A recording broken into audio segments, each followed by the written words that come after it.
This week on the Push Pull Legs podcast, we talk about electrolytes, all the supplements and nutrition in long distance running and stuff, the Joel Seedman full range project, and we answer some of your questions. And 3, 2, 1, it's Hot Dan. Send out a warning. Hey guys, welcome to the Push Pull Legs podcast. For myself, Danny. And me, Tom Hall. What's going on, bro? It is hot, mate. It's 38 degrees. Yeah, 38 right. degrees here. Yeah, it's warm. What is in the UK? 32. Right. Can we just check? Ask Alexa. Alexa, what is the temperature? At the moment, it's 29 degrees. 29. Oh my gosh, I really feel for you, mate. It's going to be 16 in the evening. Right, at night. Wow. Overnight. It's pretty. 16. It'll be 32 tomorrow. So lock up your. Well, they're probably Windows. I couldn't believe it on Sky News when there was a public health warning that it's going to be warm. It's like, fuck me, the country really is. I just went on the BBC and they've got the same thing. It's useless, isn't it? Britain is useless. It is useless. I think it's funny. It's funny for me now being here because I notice it a lot more. Like I saw the other day that Birmingham Council is bankrupt. Allegedly, yeah, I saw that. I was like, "How's that happen? How's that happen?" Like in the same day, you've got this health warning about the heat, and it's just like I just feel like the country's completely falling apart. Like completely. Like you can't get a train anywhere because there's strikes everywhere. Can't go on the roads. There's too many roadworks. I don't know. It just seems like the whole place is just too privileged, imploding. Yeah, it's. I read an article in the. I don't read the Daily Mail, but I got sent an article. Someone posted it. That is you. You remember your persona is 55-year-old cab driver. Really? Yeah, that's definitely. So someone posted on their story was a link to an article, and it was basically about saying how like the UK is just completely like imploding, and they're saying how it's just whole attitude of like, oh, it's not my problem, it's not my responsibility, and everyone's just like passing the buck a little bit. And it was around the obviously the airplane stuff going down, air traffic control going down. Yeah, you know. Yeah, so I've got a slight inside thing on what happened there. Apparently. Oh, what happened? Oh, yeah. So just through the grapevine, or for a client that they had dinner with a friend who works in security for Homeland Security. So yeah, and they told them, and then she obviously was talking to me because we were talking about it because I was coming back like the day before. Now you're telling millions of people on our podcast. Millions, both our mums. And yeah, so apparently they reported that there one flight, I believe it was an Air France flight, that had a suspicious route that had been put on like the automation, because obviously they have like a route that they're meant to be flying, blah blah blah, what altitude and that curvature around whatever, and then it was slightly like different to what they were expecting, and then they were like, that's interesting. So and then there was a suspicion that malware had got into whatever that black box for automating that route on that plane. So they thought that basically either that had was going to get into air traffic control or was localized to the plane, vice versa. Somehow that would happen. So they were like, shit, we don't really want malware to be in UK like air traffic control. So literally they just pressed Control-Alt-Delete, shut down. Like shut everything down, and then had to... The reason why apparently it took so long, like all of them had to reload, like almost manually, what their stuff was going back on. Yeah, that was mental. Yeah, apparently that was happening. There you go. It's just falling apart. The whole country's falling apart. Yeah, I don't know if just because I don't know, just see the bad bits a little bit more, like rather than everything. I don't really see everything, obviously, but it does seem like there's just always something going wrong to the extreme. To the extreme. One thing I'm slightly upset about, and I'm nervous about, obviously all this trucking triathlon training shit I'm doing for next year, is that I read every single time or see my friends that are doing triathlons, they seem to either people getting sick from the swim, or that the swim or the whole triathlon gets called off because of toxicity levels in the fucking water. So I'm really looking forward to all this shit. I'm like, Quite literally shit. Yeah. I'm like, don't really know about that. Maybe I'm gonna pick something in like Mallorca or something like that, but or I'll just do it in a pool. I'll be like, I'll be in the event, but I'm gonna do it here. All right. That cool. So a little bit, not obviously going back on anything, but a bit weird. That could get you really, that could really fuck you if you end up swallowing shit water. I can imagine. Not great. Just a bit, mate.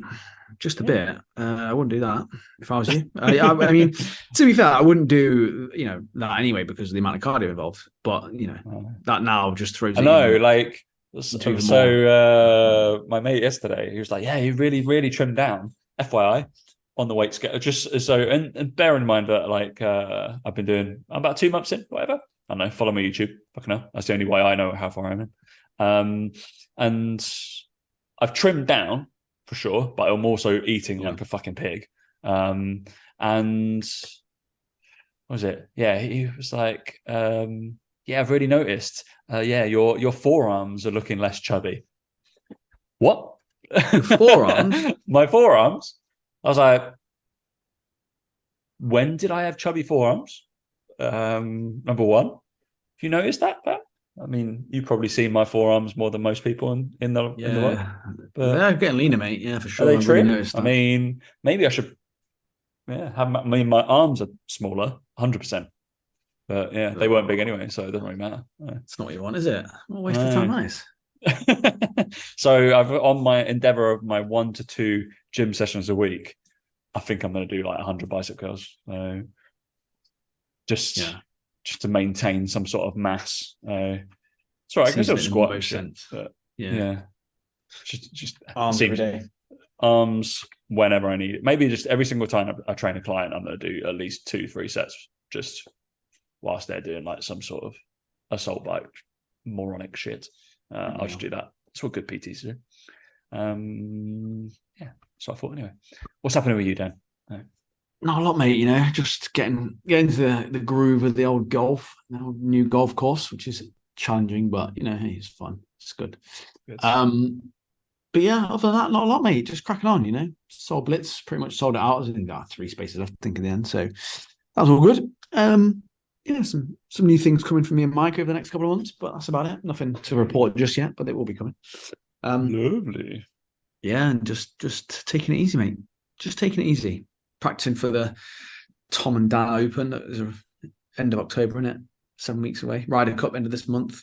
Top Boy's out on Thursday. New series of Top Boy. Last series of Top Boy. Loads going on, mate. Oh, we haven't done that in a while. Yeah, like I'll write that down now. Shows. Let's hit that at the top because the subjects I've written down are quite boring compared to that. Compared to shows we've watched, possibly that Dan has watched. I don't even know. It's always an interesting one because you don't obviously watch a lot of series sometimes. No. I don't know whether you're getting into it now that you're an old man and you're cool like me. I love a series. I can smash through stuff. I can't. I don't sit. I have to be really engrossed in it, but I'm more like a 1 episode a day person rather than like 3 a night. Like you're like 3 straight up. I'm like, yeah, let's get this done. Let's immerse myself. I want to I want to enter the world of whatever it is. So that's 100% me. So it's fun. So I did Silo over the weekend. Silo. Yeah. Talk to me. What's that about? On Apple Video? Is that what you call it? Apple TV. There we go. Yeah. It doesn't bode well for Apple TV that still the number 1 is Ted Lasso on there. Been out for a while, isn't it? Yeah. And still top 5 is like morning show and stuff like that. But yeah, Silo. Basically, I believe it's a book, as most things are, and they just make it. Do you know what a silo is, Dan? Yeah, it's where they hold a big rocket missile thing, isn't it? In it. I know from James Bond, isn't it? So they got that. That's like 100. So essentially, I'm not as really. I'll leave the door open for people who want to go watch it. But if anybody watched Snowpiercer, it's really like that. But Dan won't know what that is. That's also a book. But Silo, you've got the silo, and you've got 10,000 people that live in the silo, basically. And there's 150, 160 floors all the way down. So obviously you've got like the mayor, and then you've got like some sheriffs, some like judicial people, and then there's like they've all got different jobs depending on if you're high level, you're at the top. If you're a low level person, you're at the bottom, like a mechanic or blah blah blah. And then it's a bit of a social class system, obviously, in the silo within these 10,000 people. But they've been there for quite a long time, because they don't know. They're under the assumption that some sort of shit has happened to the world, so they've had to go underground. But they're that many generations in that nobody who originally the founders of the silo are alive anymore. So they do like a little thing. We don't know why we're in the silo. We just know we're not allowed out, and it's not safe to go out. Today is not that day. All this bullshit. And shit hits the fan, basically. People start questioning whether they should be out of the silo and whether it's good outside. And maybe the people who are leading the silo are lying to them and keeping them in the silo. And stuff goes on, mate. Politics, drama, riveting, everything. Yeah. So it's pretty good. Pretty good to me. And then I watched the first episode of Severance. That's got really good reviews. And that's started watching that. I could not get into it. Boring. So I've heard that you didn't like it. I think we watched about 3 or 4 episodes of it, and I understand the concept. Yeah, it's just boring. Straight off the bat, boring. So this is where I'm going to be like, because obviously just watching Silo, there's quite a lot of action stuffy kind of, and it's kind of sci-fi, and it's like straight into it. Whereas I feel like this is going to be a little bit more of a slow burn and more psychological, and you got to think about shit. And No, but it's won like 2 Emmys, isn't it? So is it? I don't know. Yeah. Honestly. And then I watched almost finished with Ted Lasso. I think. Do you watch season 3? Yeah, I don't want to spoil it for people, but it's been out for ages. Dreadfully disappointing in season 3. Well, I didn't get it seems that every single episode had to have a deep meaning behind it, and they had to solve some sort of social injustice every single fucking episode. I just felt like Ted Lasso, or raise awareness. Ted Lasso went from a real light-hearted, fun comedy to trying to be a movement, and it was just there was no need for it. There was just it's not that deep. It's just a light-hearted comedy. Silly it's really football, easy to watch. And they didn't know. They didn't. I don't think they actually knew what was good about it. What was good about it was the fact that it was the comedy of an American hasn't got a clue about football, and it was just quite funny. The fact that none of it would ever happen in a million years was also kind of part of the fun as well. Yeah. But they just tried to make, I think as it gained popularity, they thought, we can change the world with how people view things. It was seriously, shut up. That's not what this is. And I genuinely thought that was one of the biggest noticeable drop-offs in quality of a show and just general direction of a show I've ever seen. That was noticeable to that degree, where you've gone from 2 series that were the same to then the next series was just I was watching it what is this? And where's Ted Lasso gone? Every episode was focused on different character, wasn't it? And then we've got to solve their kind of world mental health issues of some sort. Almost became a bit too. It was trying to be woke, wasn't it? It was trying to be like that. Yeah, kind of. Very I just woke. didn't like it, or whatever. Which was frustrating because I actually really liked that. But then Top Boy is the one. Top Boy, it'd be interesting to see what Top Boy's like. That was one of my favorite series that I watched in recent years. I never watched Top Boy, so that can be something I can do. Go back to the start. You need to watch Top Boy Summer House is the first one. And go for it. It's definitely worth a watch. That. Okay. I will. On the list. There we go. The new one's out Thursday, so you want to make sure you watch them all before then. 4 series. You'll get through that. You know what you're like, mate. I got work to do. See up to speed. Nah, you ain't got work. Right. Just jump on a watt bike, push, put the iPad there, easy. Off you go. Easy, mate. Jesus. Lovely. I've not watched any movies since Barbieheimer, so fortunately. No. You didn't watch those, did you? But I bet Barbie wasn't shown there. Yeah, it was. It was. I bet there was some stuff that was taken out. Fuck me. Probably. Yeah. Jesus Christ. I did ask my curator client, was He was like, what part of this would be like shown? He was like, not all of it. It'll be a lot shorter. A hell of a lot shorter. That kind of stuff. I remember like then when Buzz Lightyear came out, then like they took out the kissing scene of like the lesbian kissing scene. Okay. Yeah. Oh, but really? Okay, the whole thing. Excellent. No, literally. It's always funny. Yeah. It's like Ali, one of my curator client, he only comes here to watch movies. He doesn't really watch any over there. He's just like, I know that I'm missing stuff, so not much point is there. Always funny. All right, we've got a few topics to talk about, Daniel, because I can use your wisdom with nutrition. Did you know Dan's a nutrition man? Like, I think most people know you about business now. I'm a business mentor. Nah, is that what you want to know me for? Really? No, that's your voice though. That's my voice. That's what I imagine that you when you write your emails and I read your emails. That's the voice I put on as you go through. That's fine. Good to know. Or just really upset by like duffing a chip or hitting a putt like 17 like yards past or something like that. So it happens regularly. So I'm gonna start commentating on your shots like that Jim Nance guy off that Instagram channel, just like chipping like a fucking 4-year-old. Brilliant. I was like, yep. That's me. Relates to your putting. All good. Yeah. Well, we got to talk about Joel Seedman's project because I did send you that. He's decided to train properly. I know. It's just like revolutionary, guys. I'm doing an experiment. All right. Interesting. We'll see what happens, shall we? But we always dip into other people's groups, so let's answer Dan's group questions very briefly because he's already answered them on there, but I'll see what he says in person. And within a topic to discuss now, you're going to help me, Dan. I'm going to help you. You're beyond help. No, because obviously, I've gotten to the stage. I'm about almost. Feel like I'm about 2 months in. Pretty much, yeah. I started on like the first week. Okay, so I'm in for my third fucking month of doing a relentless amount of cardio.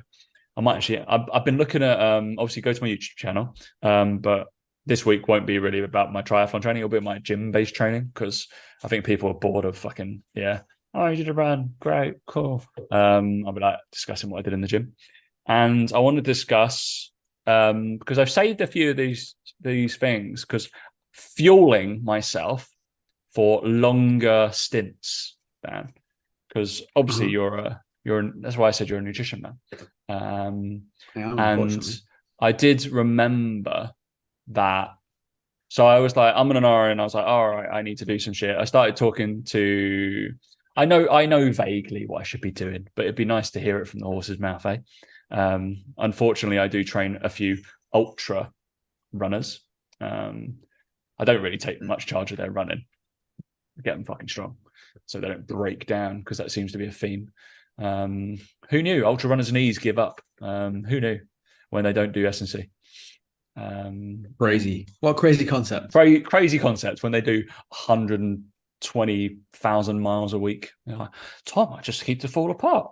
No, really? Good. All right. But yeah, we fueling stuff like because I've on the premise of like once my sessions or runs and stuff start to get above an hour at a time, which happened yesterday for the first time. In terms of runs, I've done bikes over an hour, but I don't really seem to have a problem with just water on that. But I probably should be fueling that a little bit better.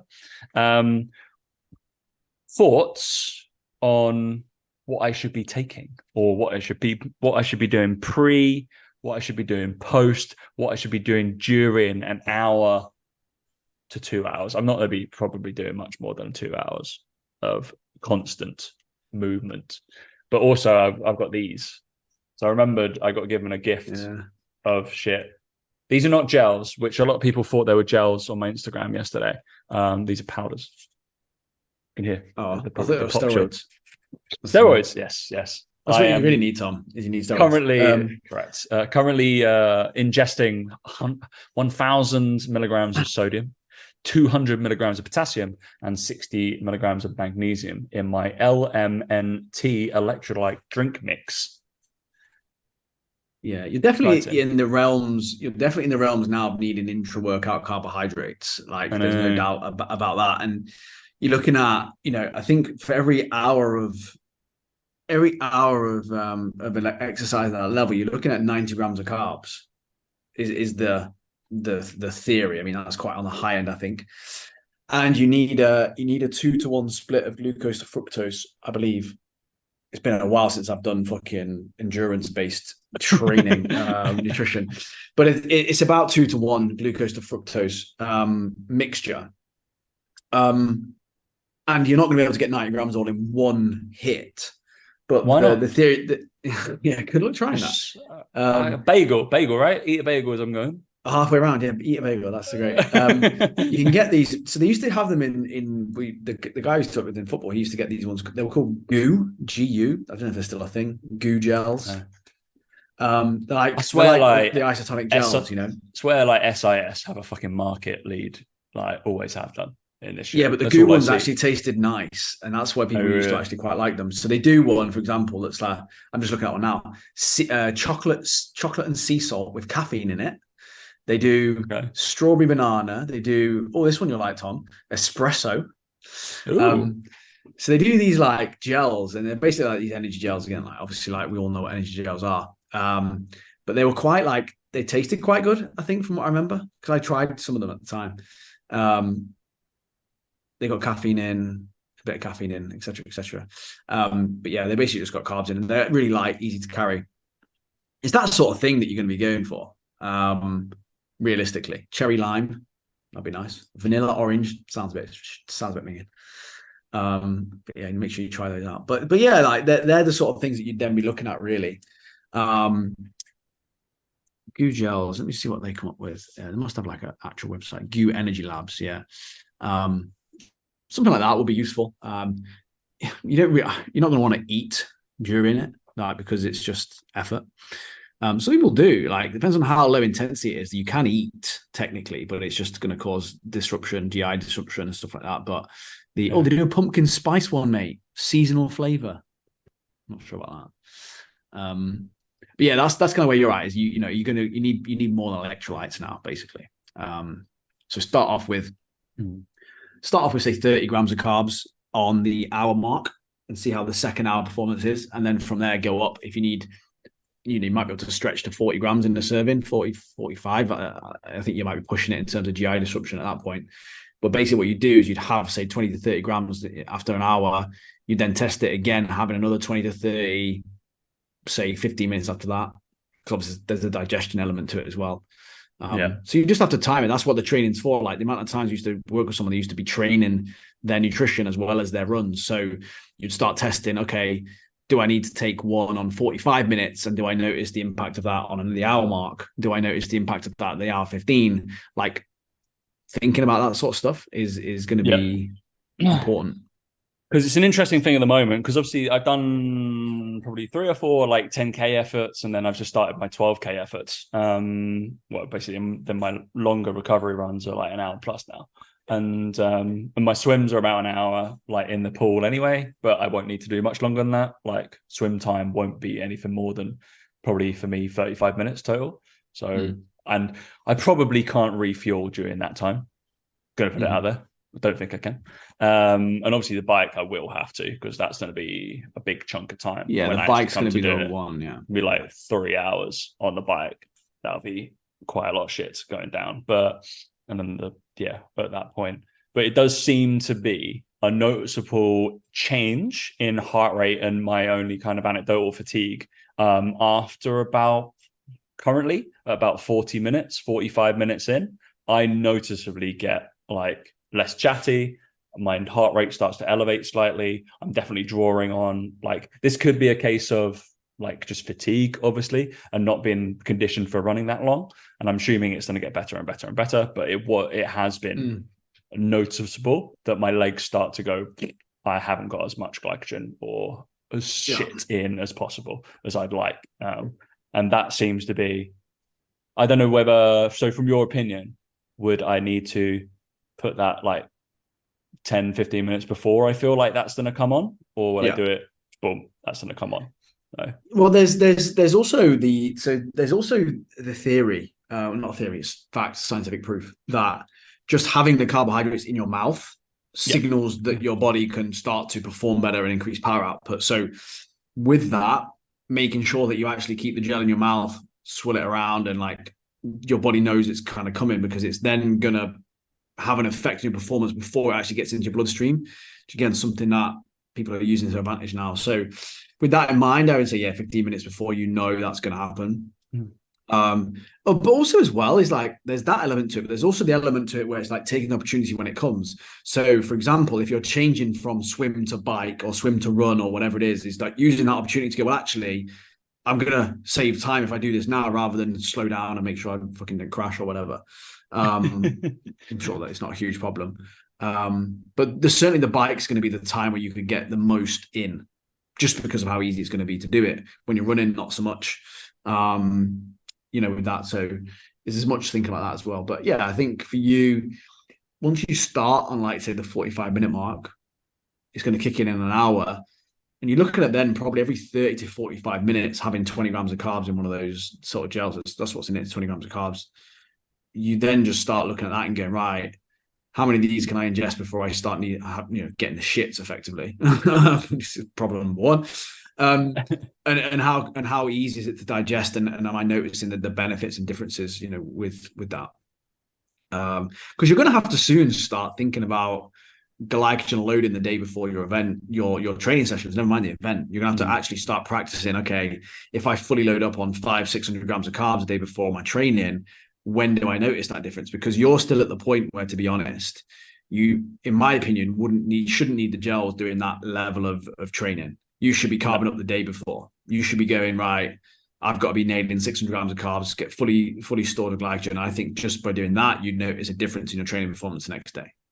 Yeah. Because that arguably is going to be. So my point in that is there's no point in you practicing your race day nutrition protocols with all those things unless you're fully glycogen stored, because you're going to be obviously for the main race. So you have to kind of consider. I mean, I would if I was you now, if you're going to take it seriously, is like you want to be making sure that you're okay. If I've got a long aerobic day coming up, day before, 600 grams of carbs, 3 bowls of cereal, like heaven for you, Tom. But tracking it and being like, I need to be clear on how much of this is going in so that I can start to notice. Because if you can push that time to exhaustion effectively back 20, 30 minutes just from doing that, yeah, you're in a much better position, because the intra run or bike or some whatever carbs is a delicate thing to get right because of GI distress and all that sort of jazz. So if it's already in there, it's much better than doing it during. Beautiful. Otherwise, you do a what's the face? Who shot herself on a marathon, isn't it? Paul Radcliffe. Paul Radcliffe as well. It happens. Does happen, yeah, unfortunately. Well, good. Well, my so yeah, you've got permission. You've got permission, Tom, to eat lots of cereal the day before you have a high training day. Excellent. I need to go buy some cereals then. I mean, make sure you do. I will. You know what I'm gonna do though? I'm gonna go to Aldi and buy all the random brands that I've never tried before. They probably come from the same factory anyway. Oh yeah, we know they do. We know they all come from the same fucking shit. And they'll have 1 gram of sugar different, and that's it. Yeah. It does make all the difference, to be fair, the 1 gram of sugar. So true. Whether MyFitnessPal have it tracked, I'm sure. But I'm looking forward to trying through but like the noticeable on the electrolyte stuff. So I smashed one yesterday because I was like, but I've never really done gels and stuff like that, because obviously most of my training has never been anywhere near it, needing to move for over an hour. Yeah. And yeah, whenever we play football, we just get fucking jelly babies and oranges and shit. We're just like, all right, that'll work. But super interesting in terms of what the flavors these fuckers are.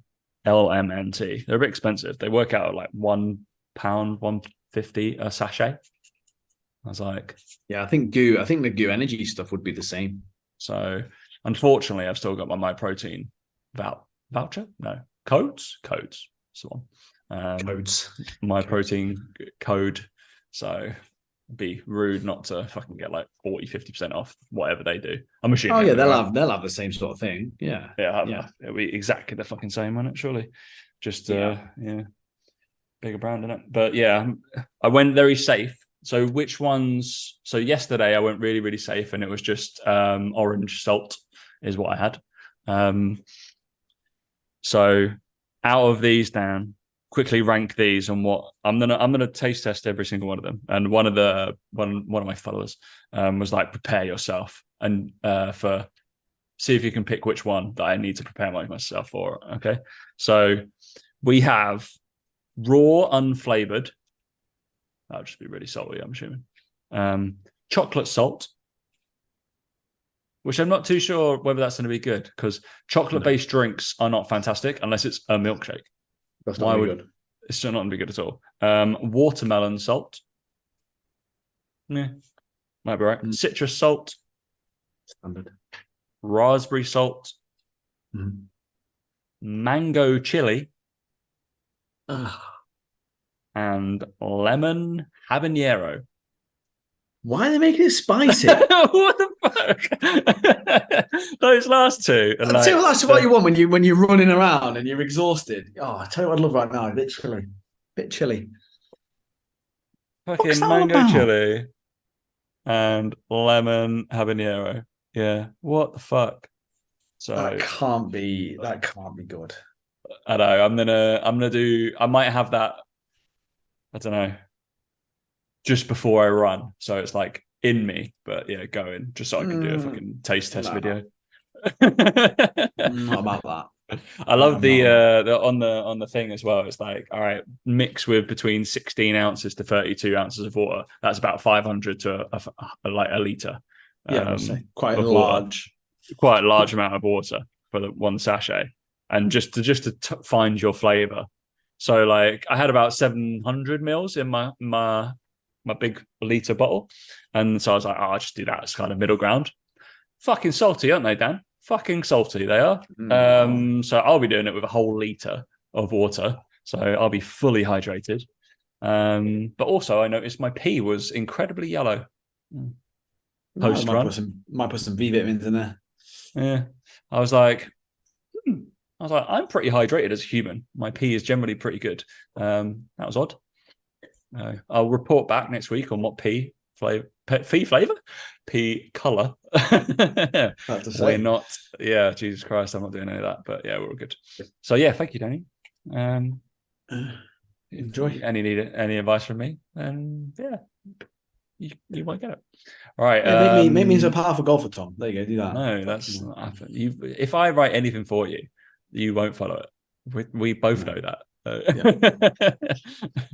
Yeah. Like, do this. I just need some ideas for some exercises. You know, when you do your own exercises, you go, I'm not really bothered about that. But I can set up. But you've made fun of me before. I can send you. I can create. I'm not skipping through the gym, Tom. Right? I'm doing no A skips and B skips for a gym. Because you can do shared, saved reels and stuff on Instagram. Shared, saved posts. And I can put you in it and be like, I recommend this shit, Dan. This might be more creative for you. And you can start following some of the people that I like who do some of that stuff. But then there's some of the golf-based performance coaches. I still kind of go, it's a bit much in it. Like, they get a little bit too specific still. And you're like, I'm not too sure you need to spend that much time doing mobility, like, or rotational mobility. I'm like, they do a lot of it when they fucking swing. I think they're swinging a lot. I was just like, I'm adding to that repetition. I was like, not too sure that's all fantastic. I'm all for stretching, but I actually saw someone post. Where's he gone? Let me find his thing. Justin Thomas posted something. Where's he put it up? Or he's put his story. One of the biggest names in golf getting sent random workouts over text. He basically posted that he got sent a workout on a text. And this is the workout. This is what it starts with, and this is how it goes. You tell me what's wrong with this. Flat bench dumbbell press 4 times 6, and then he lists the weights he needs to use. Not against that completely, right? It's number 1. Number 2, 10-second bike intervals times 5, fast as you can, then take 40-second break and go again. In between, well, that's his number 2 exercise. Yeah. Number 3, single leg band press, squat tuples, single leg box jumps. Definitely worth doing that after that cardio, isn't it?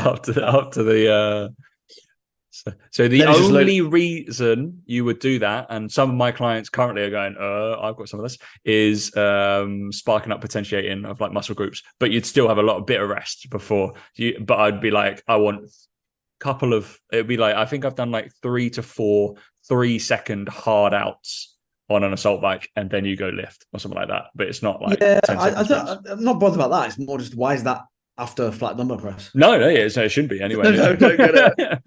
But yeah, he basically posted it and was like, surely a professional golfer would have a proper coach that doesn't send himself over text. And it's like, when you get that thing of like, I hate jumping to conclusions, right?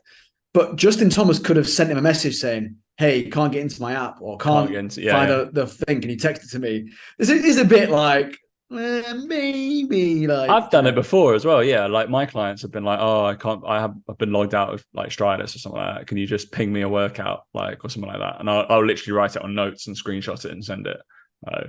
Imagine if that is like, oh, your coach is a bit basic, isn't it? I was like, I'm just literally just sent them a full body plan so they don't fucking do nothing, and it will just be boring as shit. It's like, if in doubt, literally just squat, pull, and push. Do that for 2 trisets and then fuck off. Is generally my advice for my clients when they're off or somewhere. But yeah, fuck me. On one caveat there, Justin Thomas, golfers, shoulder health, pretty integral. Probably wouldn't flat dumbbell bench. Just put it out there. Probably wouldn't. Probably put it a little 15-degree incline. Keep that shoulder. Well, 3 weeks before the Ryder Cup. Yeah, probably. Nah. Just shit tons of overhead squats. That's what I want to do. All that integrity. Well, anyway, people always like go up to it. Like, yeah, don't do a lot of like flat dumbbell benching for people. Don't do it. It's absolutely fine, perfectly fine. But when they're doing single arm bench, I put them flat because it's fucking awkward when they're incline. But yeah, don't do a lot of it. I do generally do a 15-degree. Just because, shoulder health's a little bit better. Well, it's the first notch on the fucking bench, innit? And yeah, easy, lazy on you, mate. You can't bother to figure out the right one. First notch. And people are like, why are you doing that? It's like, so you can train for longer and you don't get angry shoulders. I guarantee it will probably have the same effect on your chest and getting stronger. Probably. I don't conceivably know it will have a direct effect on like your flat to dumbbell bench press RM, but it probably will. All right, Joel Seedman's doing 90 degrees plus. This is interesting, isn't it, Dan? So crazy. He announced, I sent it to you, then I was like, oh shit, this is fun. Did he go on a podcast or he did something? He had a debate with someone, didn't he? Post. Yeah. So after this comes to a recent podcast. After a recent podcast on Align podcast with Coach ZT, I proposed I try his Ask the Grass. So he did Ask the Grass program, and he'll try my 90-degree. What? It wasn't Ask the Grass at all. It was like a little bit lower than 90 degrees. I said yes because I'm keen to trying to learn and keeping an open mind. Keep an open mind. Every single post, he's so ranty in all his comments, isn't he? And he says as well that he used to do it and it ruined him. So it's like, if you've got an open mind, you don't need an open mind. You know what it does. Surely, he's done it properly. So before I got deep into this mini observational study, I wanted to check my mobility on a few basic moves. This is the most mobile and pain-free I've been in years at 39. I have more muscle power and strength. Yeah, because you've been training for a little bit longer. You throw enough shit at the wall, something's going to stick. Fucking hell. Yeah. I'm grateful to... I don't know what that means. A God thing. He's God-fearing, isn't he? He must be. I think he must be Jewish, no? Seedman? What knows? I would assume so. I come from an Ask Garage full range, but so the mobility train like prep he does like some deadlifts, barbell in a semi-sumo stance. Did an overhead squat, not arse to grass. That was about barely just below 90 degrees. Did a deficit deadlift, which seems a bit silly. Front squat. These are all very sagittal planes so far. All of them are. Yeah. And then a dip to test those well-known mobility exercises there. Dips, deficit barbell deadlifts, overhead squat I can get, but it's gonna leak. There's a lot of kinetic leakage during that. But yeah, interesting. I'll assume he's going to be the sorest he's been in 10 years. Yeah, and he'll use that as some sort of, he'll be like, my joints were sore. And it's like, no, it's just DOMs. You just a week. And he'll claim his tendons are sore. He'll claim a few things like that. And he also, because at his level of training, will probably not see any development, any changes. I wouldn't have thought he'll see any crazy changes. So interestingly there, reading through this, I'm not nitpicking, I am a little bit, but involved during my PhD kinesiology, blah, blah, blah, on 90-degree joint owners. Once I began implementing 90-degree eccentric isometrics, not only did my pain and inflammation subside, but my strength, muscle mass, and mobility surpassed whereas it had been. But my pain and inflammation subsided by training half reps. Well, it would, wouldn't it? Yeah. Yeah. Because you're not creating as much stimulus as you did previously. Anyway. And that's what he's going to say. He's going to say my pain and inflammation came back. And it's like, yeah, your pain and inflammation because you're inflamed because you're not training properly. Yeah. You're right. Yeah. It'll be super funny. I should follow the other guy. So we can do a little review on his Arse to Grass program. Coach Zach Tilander. He's a grappling coach and a weightlifting coach. So yeah, he's all going to be like all that kind of stuff, isn't he? That'd be interesting. He squats quite low. Getting low. He's got a mustache as well. We like that. Nice. So that's an interesting thing. It's always nice to try new shit. And guess what? Why Joel Seedman's doing that? Because you've got more content to talk about. Some coaches might learn that somewhere. At least he's doing that, mate. You couldn't fault his content. He speaks what he believes in. Like, and you know, I wrote an email about this about Eddie Abu. It goes out on Friday. It's like, instead of fucking being mad at him, try and work out what he's doing well because he's doing something very, very well. Same as Joel Seedman is. He's like absolutely steadfast in his opinion and keeps repeating it over and over again. Like, you can't moan. He's an idiot, but he's got a better business than 99% of other online coaches out there. So who's the idiot, really? Like, again, it's this thing. Coaches are very happy to sit there and slag him off and say he's an idiot, like me. Like, but for me to be able to do that, you have to be having your own stuff going out. You have to be having your own opinion, your own thing that you stand for. You know, it's baffling. It baffles me. Joel Seaman's exactly the same. Got clients off the back of it because he knows that some people have pain points, quite literally, around full range of motion training. They get hurt, they get beat up, they're injury prone. I'm always sore when I train full range. I need to do this. Exactly. And he will get people do it. And they will be people who are already quite strong, already doing quite well. And if they feel like they're doing the right things here, we'll probably do all the right things elsewhere. So for example, this is a great example of the whole not the placebo effect. That's not I can't remember what it's called now. But anyway, basically, it's basically adherence. But basically, if they start doing this style of training, they start aching less, hurting less. They're more likely to sleep better, to look at their nutrition better, to think about their recovery better. Because they're doing this plan that they're paying more money for, they're more likely to do all the other things. Same with the Eddie Abu stuff. If you cut out all the shit and you genuinely believe it's really, really shit for you, and you do eat more single ingredient whole foods, you're going to feel better, number one. Of course you are. But alongside that, you're probably going to walk more, train harder, go to sleep earlier, drink less alcohol, all those other things. Take some supplements, and it all combines to you feeling better. And you think it's because of the diet. It's like, no, it's actually you're just adhering to things a lot better overall. And it's the same with the Joel Seedman stuff. And it's the whole thing around coaches as well that we get coaches to do. It's like, it's accountability and adherence to a plan, really. The methods you use to get there doesn't really make a huge difference. But if it's you believe in it enough, it'll work. So that's why someone like Eddie Abou, someone like Joel Seedman managed to get coaches to do this. And because it is that extreme and out there, they feel like they're getting attacked by people, because if they see Joel Seedman getting attacked and they do this plan, they get results from it, and they see him being attacked, they feel like it's a personal attack. So they therefore double down on stuff that they're going to be good at, stuff that they know is going to help their results, so that they can prove to people that it works. So it's the same with the Eddie Abou situation. It's like, well, yeah, all his clients are going to stick to everything really, really well because they genuinely believe it, and they're going to get better results all around from doing it. So does it work? Well, you could argue, yeah, it does work then. You could argue that it works then. How it works, is a bit of a grey area, but and that's the thing coaches don't get and it's also why coaches that preach all the moderation, all the balance, and don't like putting themselves in a camp and don't like saying one thing or other, don't get that. They just don't get that level of, I suppose, following and all that sort of stuff, because they're not prepared to put their opinions out there and stand for something. Gone a bit off topic there, but anyway, it's relevant, isn't it, to both those people looking at their posts. And the other thing about it is that they always post about it. I said this to a client earlier on a call. I was like, Eddie Abou just holds up a different piece of food in a supermarket and says the same thing about it. This is shit. What the fuck are they doing? And this is shit, guys. This is shit, guys. And the content's no different. It's just a different piece of food.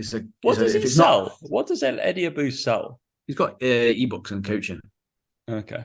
He does ebooks and then coaching, I think. But okay. He'll be full. He'll be full with online clients. He'll be full with people reaching out to him saying, "Can you coach me? I need help. I feel like this. I feel like that." He'll be full. Yeah.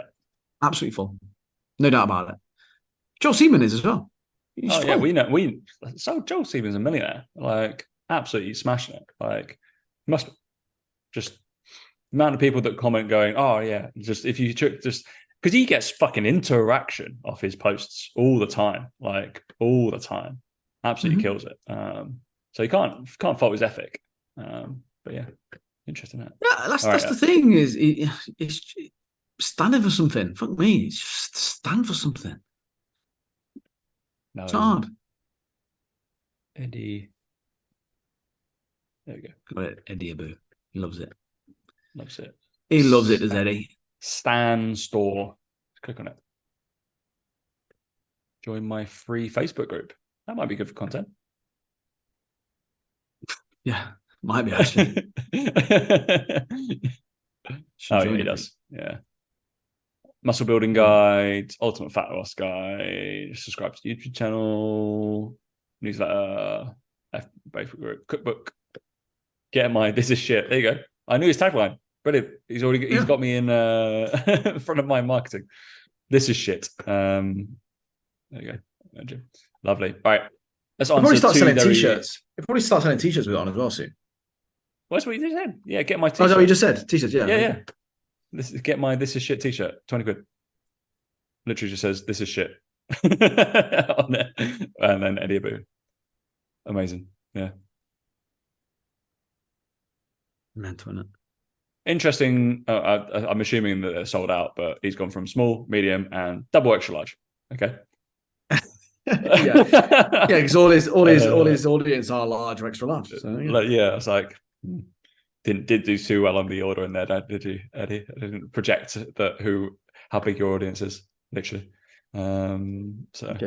It was funny. I ordered all my hoodies for my clients and stuff, and then obviously stupidly bought like 5 medium hoodies. I do coach females. Okay. Shocking. Weirdly, I've taken a lot more females over the summer on. Weirdly, not too sure why. Getting a message across. It's good instead of booty building. But yeah, obviously they get sent like hoodies and stuff. And yeah, no females want medium-sized hoodies. They all want extra larges. Brilliant. Thanks. Yeah. Glad I ordered them, didn't I? Yeah, brilliant. I was like, I'll order some mediums because I'll take a medium, mate. Medium will fit me. I'm it'll fit you. It'll be fine. Yeah. It's like, I'll just give these guys away, so it's fun. I was just like, fuck's sake. All right. Just dress up kids, basically, in my stash. But yeah, we're good. Answer 2 quick questions. Lead magnets from your group, Dan, because I thought it was interesting. Lead magnets. Has anybody got I think the current, I can't remember who it's from, but a performing lead magnet would be a high performing lead magnet will be very unique to each individual. Number Right, one. there we go. So yeah, someone asked the question. They said, "Oh, has anyone got any ideas for a high performing lead magnet, or has anyone had one, and how did it go?" And like my response was, "It's more about how you sell it to your niche and how well you know your niche and what is if it's what they need, etc., etc." Because actually, funny enough, I had a new client this week, and he came from another mentor, and the mentor he's working with gave everybody the same lead magnet to use. It was like a plug and play one, like so everyone there has the same one, and I was like, "What? How is that useful in any way, shape, or form?" Because me and Mike look at ours, and we've actually literally just about to launch 7. That's what I was talking about. All the nice things that are coming. 7 new lead magnets. Really cool lead magnets. Whatever free things, whatever you want to fucking call Yeah. them. But we were like looking at them like really specific, very unique, like our tone of voice, our way of thinking, or whatever. A few reasons we're doing 7. I'll maybe dive into that next year in 2024. When I've got the information. I just don't understand how a coach can listen to a mentor and they go, "Yeah, so you're going to get the same lead magnet as all the other people in there." Sorry, what? Like, why are you accepting that? Why is a coach going, "Oh, that seems like a good idea," and not questioning? Well, no, like that seems a bit stupid. Where's the coach saying that seems stupid? Well, would the mentor have the same as all the other mentors out there? No, he wouldn't, would he? Would he? Would you download it then? No, you wouldn't, would you? Right. So use the same logic on yourself. Yeah. Like literally lead magnets, right? Yes, they need to be good. Number one is what I would say is they need to be good. You can't, it's your first impression potentially of, to someone of your business, how seriously you take it, all that sort of stuff. So it needs to be good, right? It doesn't need to be spellbinding and like a fucking novel, but it needs to be good. The second thing is you need to sell it as much and with as much passion and vigor as you sell your normal coaching. People need to believe that by downloading it, they're going to get something that's going to really help them. The problem that coaches have with lead magnets is they just say, "Oh, hey, I've got a free fat loss guide in my bio." Well, no one's downloading it then, are they? Literally no one, because you've just said it like that. You need to ramp it up and say, you might have some social proof of your client, Tom, who's lost 8 kilos in the last 8 weeks. Throughout the 8 weeks, we overcome so many hurdles, X, Y, and Z. To achieve it, Tom had to do A, B, and C. It was really difficult, but what I've done is I've distilled it down into this free guide that I'm giving away to help you kickstart your 8-kilo fat loss in 8 weeks. It's completely free, and it outlines everything you need to do from day 1 to day 72 with no stone unturned so that you can finally feel good in your triathlon suit, feeling good getting out of the water when you feel like you're completely naked and you're ready to run fucking 20 kilometers, I don't know, whatever, right? You sell it like that so that people go, "Fuck me, I need to get this because I want to be like Tom." And then they download it. Problem is, most coaches, they put out a video and at the bottom of it, put out free guide in bio as the last line of the fucking thing. It's ridiculous. So in terms of high performing lead magnets, it's as high performing as you make it because it's how you sell it. There you go. And then ideas, it's like fit your fucking niche, who you want to talk to. So currently, the lead magnet I have is I think it's like a 12-page ebook around football training. So training to be a football player, whatever, or like field-based. It says football because I want it to be a little bit more specific. But that is part of a wider lead magnet chain, which is basically coming out each month. But yeah, that would be have a theme. Fuck me. Yeah, have something that's going towards. And yeah, I shared it yesterday. Literally, people have gone, "Oh, I'm starting your plan." Cool. It's not like a massive plan. I've literally just given them a week and linked YouTube videos to every fucking program. And it's a program that's written out and it's got a YouTube video of me explaining the whole fucking program to them as well. It's like, yeah, it's free. Cool. But this is probably what my coaching's going to look like. But that's the idea. It is a lead magnet. Yeah, it's free shit. I think I've said it buff on this podcast before. I was like, yeah, free stuff. Just have more than one as well. People are so obsessed with like, "Oh, what's a good one?" Have 4, have 7. Like what are you doing? Like have loads. Why do you have to have just one? Like it baffles me. Because so from the training point of view, I currently have the football one. And then when people sign up on a different way email list, I think they get a running calculator guide thing, something like that, which I made. And it wasn't like nobody needs a fucking another calorie calculator. Put that out there. Nobody needs that. It's fine. It's like it's built into every single thing. But yeah, that's like if you've got a 5K run, you can put it in. So if you want that, fucking hell, just message me. And then I feel like I've got something else like given away. I've got 3 more like fitnessy based ones at the moment that are doing some rounds. But yeah, just create them a little bit more your niche specific, because mine will be like running people, because I get people to run, shockingly. And then it was more like football based training. And then I think I've got one that will be coming out, because I only fucking did one video on bullshit body building and your training plans are split. That's something I'm going to lean into in terms of content, because yeah, there's amount of messages going, oh, have you got an example for body training? What? And I'm like, oh shit, people need that. Okay, cool. Let's go make one of those then in the same ilk, or like provide that. That's fine. I realize that some people don't like giving away free content and free stuff and stuff like that. But if you turn into a client, then it's worth it. But it's fine. You have to build that trust, and that's one of the best ways to do it. Yeah. Wonderful. Yeah. And I think we're not talking niche bios, because I feel like that bores the fuck out of me. If it feels like half the questions, I've been in mentorship groups as well. It does feel like a lot of people always ask about or change their bio a lot. Yeah. And I feel like it comes from not knowing who they are and what they stand for.